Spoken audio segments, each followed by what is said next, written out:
Hello दोस्तों, आप सभी का स्वागत है आपका अपना YouTube channel CK study centre में। चलिए दोस्तों, आज हम इस वीडियो में लेके आए हैं जीके जीएस का अति महत्वपूर्ण प्रश्न, जो कि सभी प्रतियोगी परीक्षाओं के लिए अति महत्वपूर्ण प्रश्न होगा। चलिए दोस्तों, बिना देर किए हुए हम इस सेशन की ओर बढ़ते हैं। इस सेशन का आपका पहला सवाल होगा, पुस्तक द वेल्थ ऑफ नेशन, जिसे पूंजीवादी अर्थव्यवस्था का उद्गम स्रोत माना जाता है, उनके लेखक कौन है? उनके लेखक का नाम आपको बताना है।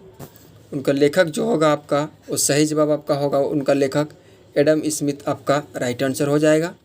संयुक्त राष्ट्र विकास कार्यक्रम UNDP का मुख्यालय किस शहर में अवस्थित है? आपको यह बताना है कि UNDP का हेडक्वार्टर यानी किस शहर में है, यानी संयुक्त राष्ट्र विकास कार्यक्रम किस शहर में इनका मुख्यालय अवस्थित है। तो इनका मुख्यालय आपका न्यूयॉर्क में है। इनका मुख्यालय जो है UNDP का, इसका मुख्यालय न्यूयॉर्क शहर में है। मानव विकास सूचकांक 2021 में भारत की रैंकिंग कितनी रही है? मानव विकास सूचकांक जो है, इसमें 2021 में भारत की रैंक आपको बताना है वो कितना रहा है। तो ये रहा आपका है 132वां रैंक आपका भारत का था। वर्ल्ड हैप्पीनेस इंडेक्स 2022 में शीर्ष स्थान पर फिनलैंड रहा, और उसमें से भारत का रैंक कितना है यह आपको बताना है, क्योंकि शीर्ष स्थान फिनलैंड है और भारत का रैंक क्या है। तो भारत का रैंक जो है, भारत का रैंक 136 है। यह रिपोर्ट आपका 2022 के अनुसार यह रिपोर्ट है। 23 का रिपोर्ट आप ध्यान में रखेंगे। हिंदू वृद्धि दर का संबंध निम्न में से किससे है? हिंदू वृद्धि दर का संबंध राष्ट्रीय आय से है। राष्ट्रीय आय से है। किस पंचवर्षीय योजना का मुख्य उद्देश्य गरीबी उन्मूलन तथा आत्मनिर्भरता की प्राप्ति है? आत्मनिर्भरता की प्राप्ति है। आपका सही जवाब जो होगा वो पंचमी पंचवर्षीय योजना आपका सही जवाब होगा। निम्नलिखित में से किस शहर की प्रति व्यक्ति आय सबसे अधिक है? सबसे अधिक प्रति व्यक्ति आय यह राज्य आपका गोवा का है। यह राज्य आपका गोवा है। निम्नलिखित में से किनके द्वारा ड्रोन का सिद्धांत प्रतिपादित किया गया है? ड्रोन का सिद्धांत प्रतिपादित जो किया गया वो दादा भाई नौरोजी के द्वारा किया गया था। भारत में राष्ट्रीय आय में सबसे अधिक योगदान किस क्षेत्र में है? यानी सर्वाधिक राष्ट्रीय आय भारत में किस क्षेत्र में है? वो क्षेत्र है तृतीयक क्षेत्र।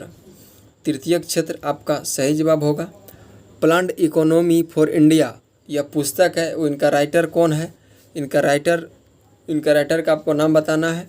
तो विश्वेश्वरैया आपका इनका सही जवाब होगा। इनका एक पुस्तक है प्लान्ड इकोनॉमी फॉर इंडिया। प्रथम पंचवर्षीय योजना किस मॉडल पर आधारित है? प्रथम पंचवर्षीय योजना हेराल्ड डोमर मॉडल पर स्थित है। हेराल्ड डोमर मॉडल पर स्थित है। अगला सवाल आपका है, किस पंचवर्षीय योजना का विषय वस्तु का थीम अनिवार्य प्रारंभिक शिक्षा की है? अनिवार्य प्रारंभिक शिक्षा की है। 11वीं आपका सही जवाब होगा। नीति आयोग का पदेन अध्यक्ष कौन होता है? चलिए दोस्तों, इसको हम समझ देते हैं आपको बताने के लिए कि नीति आयोग का पदेन अध्यक्ष कौन होते हैं। तब तक हम ऑप्शन बता देते हैं। राष्ट्रपति, महान्यायवादी, प्रधानमंत्री, मुख्य चुनाव आयुक्त। ये राष्ट्रपति होगा। ये भारत का महान्यायवादी ऑप्शन नंबर डी है। आपका सही जवाब जो होगा वो आपका सही जवाब प्रधानमंत्री आपका राइट आंसर होगा। ऑप्शन नंबर बी आपका सही जवाब होगा। 7वीं आर्थिक गणना किस राज्य से प्रारंभ की? 7वीं आर्थिक गणना जो है वो सबसे पहले किस राज्य से प्रारंभ किया गया था? वो राज्य आपका त्रिपुरा था।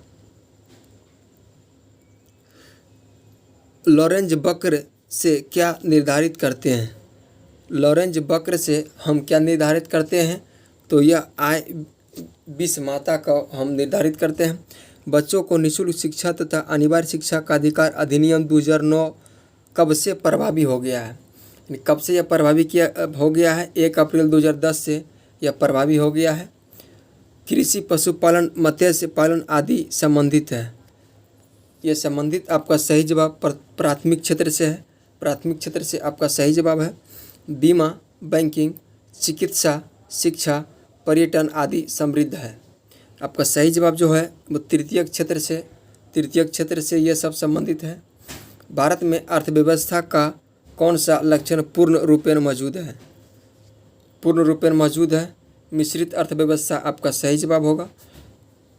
मानव विकास सूचकांक के प्रतिपादन में किनकी अहम भूमिका रही है? महबूब उल हक आपका सही जवाब होगा। वर्ष 1868 ईस्वी में दादा भाई नौरोजी द्वारा आकलित प्रति व्यक्ति आय क्या थी? आकलित प्रति व्यक्ति आय आपका 20 रुपया था। भारत में राष्ट्रीय आय का आकलन एवं प्रकाशन के लिए निम्न में से कौन उत्तरदायी है? तो इसका जो सही जवाब आपका होगा वो केंद्रीय सांख्यिकी संगठन आपका सही जवाब होगा। केंद्रीय सांख्यिकी संगठन CSO का स्थापना कब हुआ है? तो इसका स्थापना जो है इसका स्थापना ऑप्शन नंबर बी 1951 ईस्वी में किया गया है। 1951 ईस्वी में CSO का स्थापना किया गया। प्रत्येक वर्ष विश्व खुशहाली रिपोर्ट की तिथि को जारी किया जाता है। यह तिथि आपको बताना है कि वर्ल्ड हैप्पीनेस डे किस तिथि को जारी किया जाता है, वो 20 मार्च को जारी किया जाता है। विश्व लैंगिक अंतराल सूचकांक 2022 में 156 देशों की सूची में भारत की स्थान प्राप्त था। भारत की कितना स्थान प्राप्त था? 135वां स्थान आपका सही जवाब होगा। आर्थिक विकास के दृष्टिकोण से भारत की गिनती होती है। भारत की गिनती विकासशील राष्ट्र के रूप में गिनती होती है। शहर क्षेत्र में आमतौर पर किस प्रकार की बेरोजगारियां दिखाई देती है? शहर में आपको शिक्षित बेरोजगारियां दिखाई देती है। शहर में आमतौर पर शिक्षित बेरोजगारियां दिखाई देती है। निम्नलिखित में से कौन सी राष्ट्रीय आय के मापन की विधि नहीं है? राष्ट्रीय आय की मापन की विधि ये आपका निवेश विधि आपका सही जवाब होगा। आपका अगला सवाल जो है सकल राष्ट्रीय उत्पाद में से मूल्य ह्रास को घटाने पर प्राप्त होता है। सकल घरेलू उत्पाद में से मूल्य ह्रास घटाने पर यह आपको प्राप्त होता है निवल राष्ट्रीय उत्पाद। प्रति व्यक्ति आय निकालने के लिए राष्ट्रीय आय को निम्न में से किससे भाग दिया जाता है? तो ये भाग जो है ये भाग कुल राज्यों की संख्या से यह भाग दिया जाता है। कुल राज्यों की संख्या से भाग दिया जाता है। ICC T20 वर्ल्ड कप 2024 का आयोजन कहाँ किया जाएगा? ये 2024 में जो आयोजन होगा वो अमेरिका और वेस्ट इंडीज में किया जाएगा। 23वां राष्ट्रमंडल खेल 2026 का आयोजन स्थल होगा।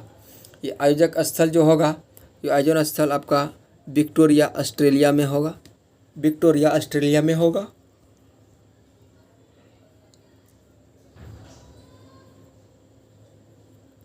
बिहार के वर्तमान राज्यपाल कौन है? बिहार के वर्तमान में राज्यपाल राजेंद्र विश्वनाथ अर्लेकल आपका है।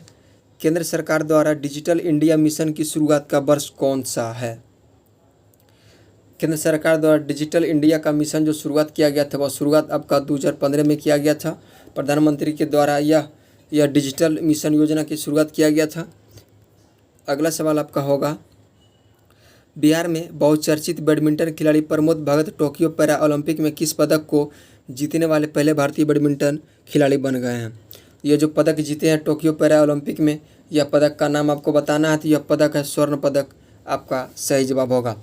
चलिए दोस्तों, ये रहा था आज का आपका GK GS का अति महत्वपूर्ण सवाल, जो कि सभी प्रतियोगी परीक्षाओं के लिए अति महत्वपूर्ण प्रश्न है। दोस्तों, आज की सेवा हम यहीं समाप्त करेंगे और फिर हम मिलेंगे नेक्स्ट वीडियो में मिलेंगे प्रत्येक दिन सुबह 6:30 बजे। हम मिलेंगे। चलिए दोस्तों, तब तक के लिए बाय, ऑल द बेस्ट।